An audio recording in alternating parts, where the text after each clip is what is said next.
think it's a step forward and long overdue. This has been going on now for 5 or 6 years, and the residents needed to know that we could acknowledge that there has been some impact on their assessment. And I think this, in at least some small way, certainly gives recognition to that, and I think that's very important.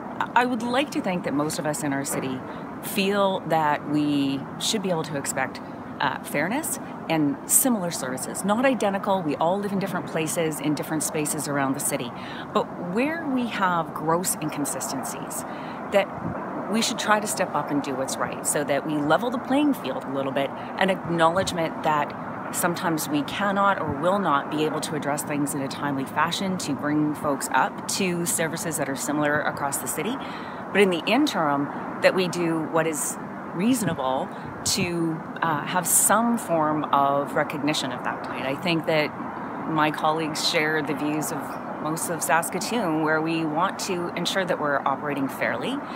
But how we go about doing that is a bit more sticky. We've got to be careful not to open up the floodgates, if you will, that it becomes very problematic if somebody has a bus stop in front of their house and that's considered that because it's not backed up by the evidence. So how can we find appropriate means to recognize folks that are really facing difficult things, and the flood zone is a perfect example of that.